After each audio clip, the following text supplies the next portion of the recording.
मैं आप सबका मनोरंजन करने के लिए कुछ नए अंदाज की कहानियां सुनाने आया हूँ। ये कहानियां फिल्मी स्टाइल की होगी और सुनाने का अंदाज भी फिल्मी होगा, जो सुनने में आपको बहुत ही मज़ा आएगा।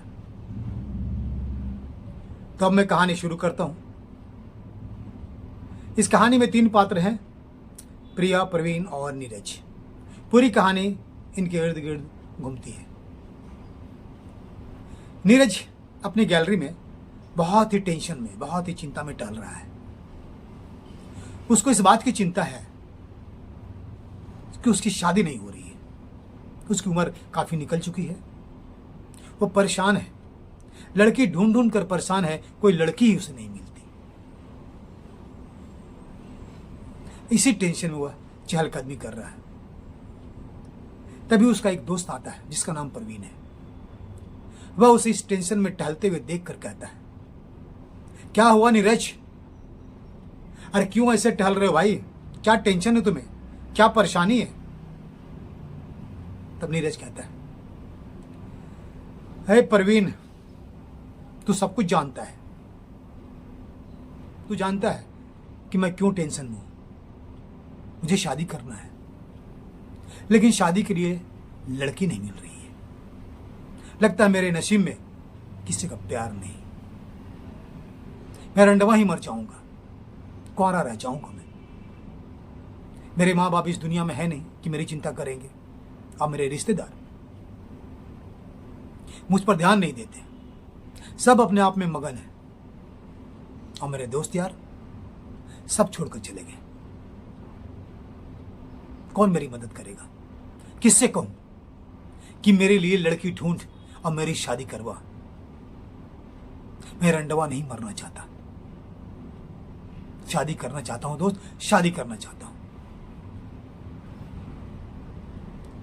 तो ये समय जो तुमने बर्बाद किया नीरज, तुम्हारी गलती है ना?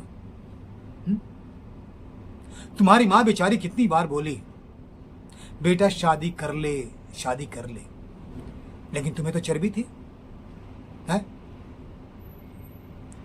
तुम्हें शहर की लड़कियों के साथ गुलछर्रे उड़ाने में बहुत मजा आता था। बेटा उस वक्त नहीं सोचा? खूब मजा कर रहे थे, नई नई लड़कियां मिल जाती थी, तो गांव देहात की लड़की से तू कहां शादी करने वाला था? और आज जब समय निकल गया तो तुम्हें कोई लड़की नहीं मिल रही है, और मिलेगी भी नहीं। हाँ यार, इसी बात का तो टेंशन हो रहा है मुझे। मैंने समय पर शादी नहीं किया। मेरी मां मुझे कहती रही और समझाती रही, बेटा जो काम समय पर हो जाता है वही अच्छा होता है। समय एक बार निकल जाता है तो पछताने के सिवा कुछ नहीं रह जाता। और आज मेरे साथ वही हो रहा है। मैं पछता रहा हूं, ढूंढ रहा हूं लड़की, शादी के लिए नहीं मिल रही है। तो चिंता मत कर, मैं तुझे प्यार करने वाली एक लड़की से मिलवाऊंगा और तुम्हारी शादी करवाऊंगा। क्या बात करता है प्रवीण? मेरे दोस्त, क्या तू सचमुच मेरी शादी करवाएगा? कहीं मजाक तो नहीं कर रहा ना?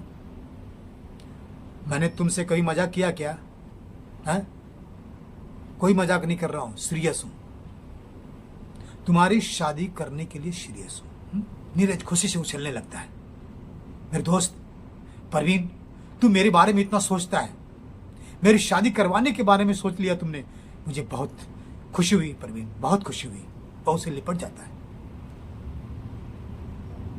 प्रवीण उसे अलग हटाता है। जरा खड़ा रहा, एक बात सुन। बोलना मेरे भाई, बोलना मेरे दोस्त। तू लड़की का फोटो देखना चाहेगा? अरे क्या बात करता है प्रवीण, दिखा ना मेरे भाई, दिखा। तू किस लड़की से मेरी शादी कराना चाहता है, मैं उसे जरूर देखना चाहूंगा भाई मेरे, दिखा। प्रवीण मोबाइल निकालता है और उसमें से एक खूबसूरत लड़की का फोटो उसे दिखाता है। नीरज फोटो देखता है तो देखते रह जाता है। उसकी आंखें फटी के फटी रह जाती है। वह बोलता है, प्रवीण ये तो मॉडल है, एकदम हीरोइन जैसी दिखती है। ये मुझसे शादी करेगी क्या? हाँ, तुमसे शादी करेगी। क्या बात करता है? ये मुझसे शादी करेगी? कि हाँ बेटा, ये तुमसे शादी करेगी और मैं शादी करवाऊंगा।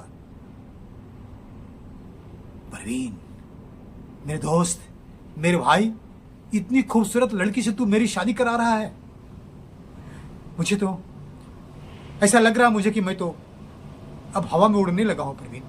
मैं हवा में उड़ने लगा हूं। मेरा नाचने का दिल कर रहा है। वह म्यूजिक चला देता है और नाचना शुरू करता है। धूम धड़ाक से नाचने लगता है। तो परवीन उसे रोकता है। रुक रुक, थोड़ा धैर्य रख भाई मेरे, थोड़ा धैर्य रख, कुछ बातें मेरी सुन। तो नीरज रुकता है। बोलना भाई, बोलना। और क्या बोलना है? देख, कुछ बातें हैं, कुछ शर्त हैं, वो सब पूरा करना होगा। अरे करूंगा मेरे भाई, बता ना क्या बात है। देख, ये लड़की मेरे मोहल्ले में रहती है और कितनी खूबसूरत है, तूने देख लिया। मोहल्ले के सारे लड़के इसके दीवाने हैं, लेकिन ये किसी को घास नहीं डालती। बहुत ही कड़क है, किसी को अपने पास फटकने नहीं देती, कोई भाव नहीं देती। समझे? यह स्कूल में टीचर है, एकदम कड़क मास्टरनी। इसे सिर्फ एक चिंता है, इसकी एक बुरी मां है। अभी सोचती है कि मेरी शादी के बाद मेरी मां का क्या होगा। तब नीरज कहता है, अरे इसमें चिंता की कौन सी बात है भाई मेरे। जैसे ये मेरे पास आएगी, अपनी मां को भी साथ लेकर आएगी। अच्छा होगा मेरे लिए, एक मां आ जाएगी।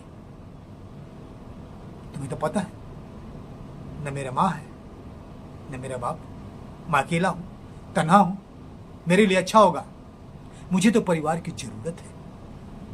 उसे बोल इसकी चिंता नहीं करने का, वो अपनी मां को अपने साथ लेके आ जाएगी।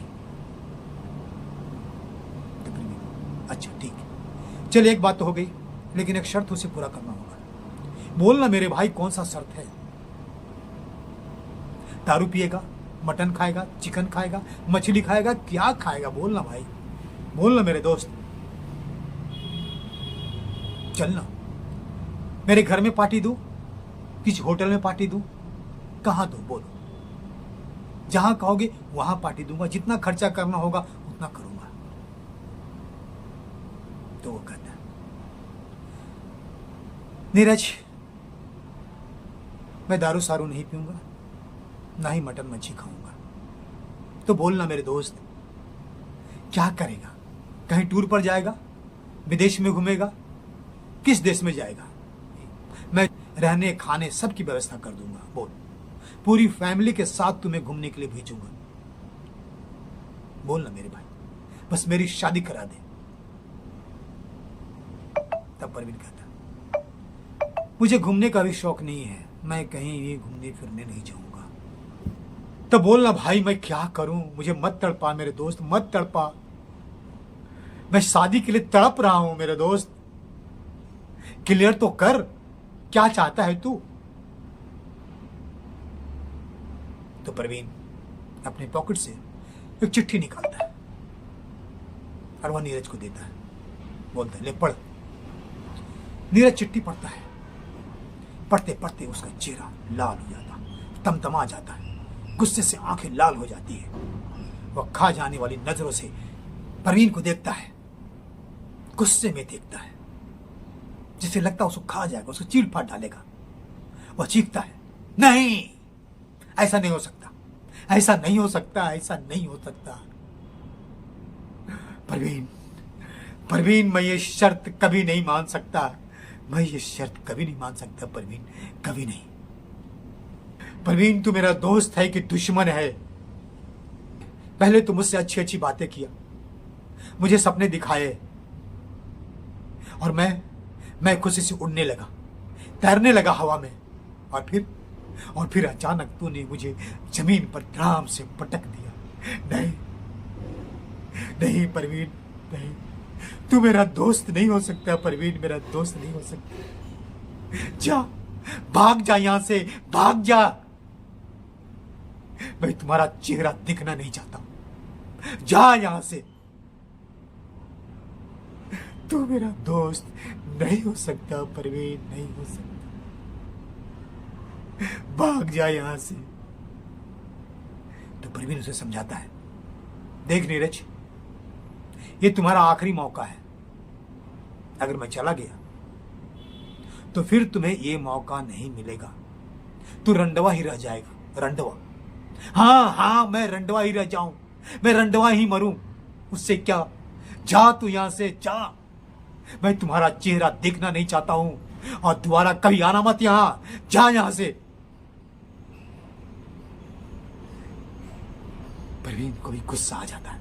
बोलता है, ठीक है, मैं जा रहा हूं, लेकिन आखिरी बार कह दे रहा हूं, ठंडे दिमाग से सोच, शांत हो जा और सोच, ये मौका फिर दोबारा तुमको कभी नहीं मिलेगा। और तू साला रंडवा ही मरेगा। तेरे नसीब में रंडवा ही मरना लिखा है। जा रहा हूं मैं। और चला जाता है।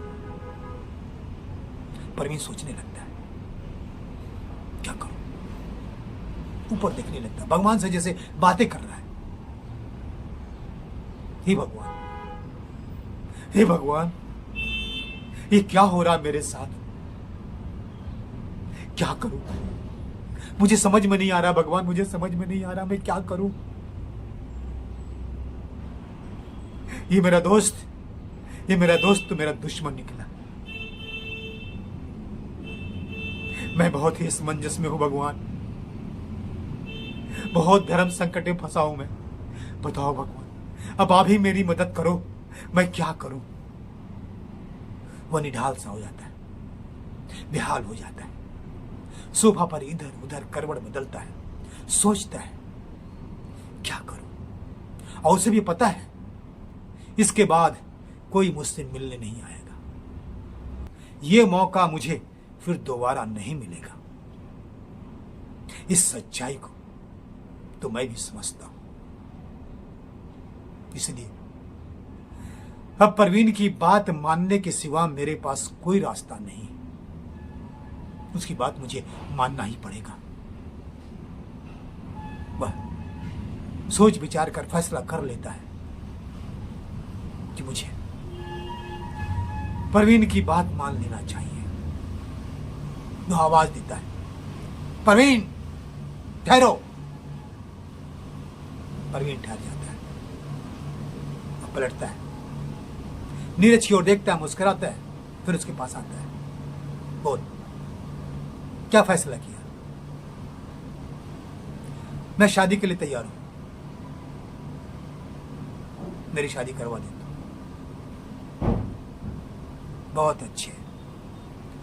बहुत अच्छे नीरज, तुमने अच्छा फैसला किया। परवीन उसके कंधे पर हाथ रखता है और झटके से उसका हाथ को हटाता है और बड़ा खुन्नस भरे नजरों से परवीन को देखता है। परवीन कहता है, चलो, देर से सही तुम्हें समझ आई और तुमने अच्छा फैसला किया। अब बोल, कब शादी करना है। आज, अभी, इसी वक्त शादी करना चाहता हूं, करवा दे मेरी शादी। परवीन हंसता है, करवा दूंगा, टेंशन मत ले, मैं तुम्हारी शादी करवाने आया हूं।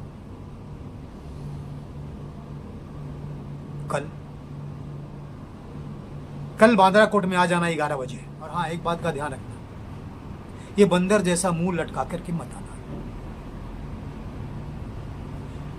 शादी करने जा रहा है एकदम दुल्हा की तरह, सज धज कर, मूड बनाकर, चेहरे पर खुशी का भाव होना चाहिए। एकदम खुश होकर आना। और हाँ, एक 25,000 रुपया मेरे अकाउंट में डाल देना, वकील को देना है, ठीक है। मैं चलता हूं और ठीक 11 बजे कल कोर्ट में आ जाना। परवीन चला जाता है। नीरज भी कुछ सोचता है, फिर उठकर चला जाता है। बस ये एपिसोड यहीं पर खत्म होता है। और आगे की कहानी अगले एपिसोड में सुनाऊंगा। और तब तक के लिए बहुत बहुत धन्यवाद। और आपसे एक निवेदन है कि आप इसे सब्सक्राइब करें, लाइक करें और शेयर करें।